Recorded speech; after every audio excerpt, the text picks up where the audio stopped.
Hello, and welcome to the first in a series of videos on vocabulary instruction.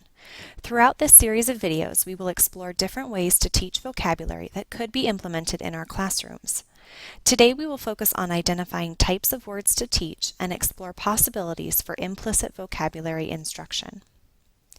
As we begin our thinking about vocabulary instruction, we might first consider how vocabulary instruction impacts students. Vocabulary instruction is tied to students' success in school and life. It impacts their ability to comprehend a wide variety of texts, and it enables students to make connections to new information. In order to optimize our vocabulary instruction, we intentionally select words. One way Marzano suggests we select which words to teach is by sorting words into tiers. Tier 1 words are most frequently found in everyday speech, and because students often learn these words through social interactions, they are not often explicitly taught in our classrooms. Tier 2 words are words that are found in academic settings and across multiple academic domains.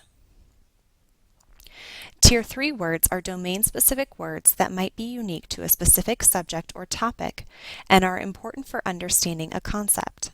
Vocabulary instruction in our classrooms most frequently focuses on Tier 2 and 3 words. Tier 2 and 3 words are abundant within our curriculum documents. For example, here you can see a sampling of words from Stage 1 CCAP Reading and Writing Units of Study that are categorized and identified as Tier 2 and Tier 3. This may help us get a sense of what words we might elevate in our classrooms. For instance, in 9th grade, analyze, summary, evaluate, and insightful are categorized as Tier 2 words because they are found across multiple academic settings. On the other hand, words such as theme, central idea, and perspective are categorized as Tier 3 words because they are unique to English language arts. Now that we identified the types of words to focus our classroom instruction, let's explore possibilities for implicitly teaching vocabulary. One way to implicitly teach vocabulary is through immersion in rich oral language. By implicit vocabulary instruction, we mean the kind of vocabulary growth that results naturally from heavy exposure to elevated language in the context of the classroom, including Tier 2 academic words and Tier 3 domain-specific words. Another way to implicitly teach vocabulary is through wide reading. As we immerse students in rich oral language and wide reading, we notice and name the work students are doing and consistently connect what we hear and see students doing to the work that real readers and writers do. Once we notice, we then name their work in a way that elevates and dignifies what our students are attempting. To get a better picture of what implicit vocabulary instruction might look like, let's take a look at Devin Barhoover's 7th grade classroom at Jefferson Junior-Senior High School.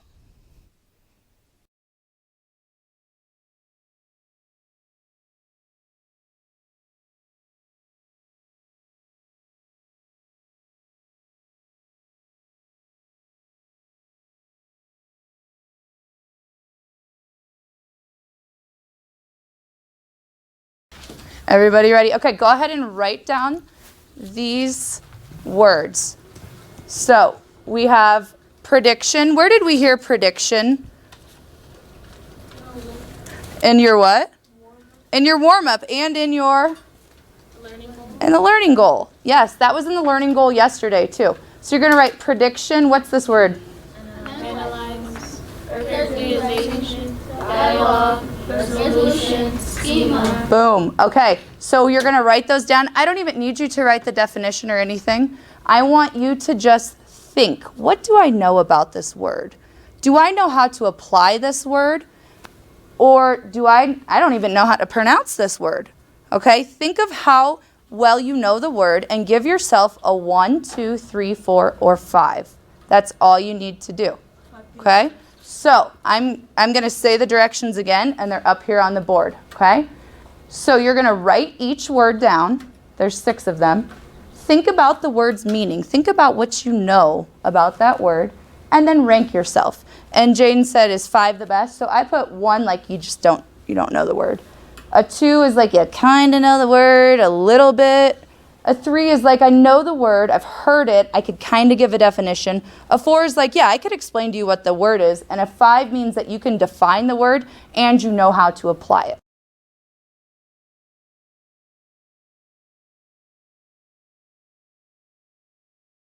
Cambria, for the word prediction, I gave prediction a 4.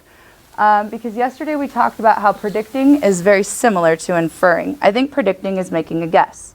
What do you think predicting is? I think predicting is when you guess what's going to happen in the during the next, what's going to happen next. Okay, what's going to happen next? Jamie, can you tell us what predicting means to you? Like thinking what you think is going to be next in the story. I like that she said thinking about thinking. I always talk about we need to think about our thinking. Okay, thinking about what's going to happen next in the story. Yes, please add to her thinking. You could guess what happens based on your schema. Boom! Yes, that's what predicting is. Yes, you use your schema. And what's your schema? Background knowledge. Oh my gosh, you guys are so good.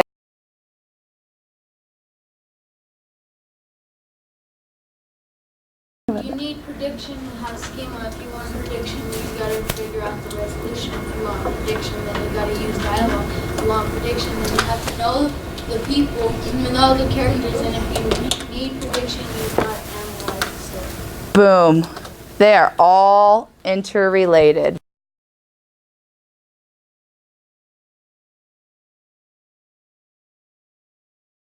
Then he said, I was acquitted, and the whole case was closed, just like that. What do you think the word acquitted could mean? It has quit in it. It does have the word quit in it. I like that. Way to look at word parts. Innocent, yes. Was that what you were going to say? Okay. Innocent means that you did not do a crime. Okay. Acquitted is like they let you off. You're not getting charged with it.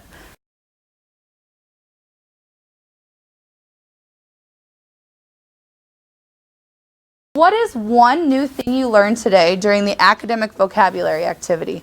Okay, maybe you learned, my partner and I, we are really good at sharing, and we need to continue to ask each other questions when we share.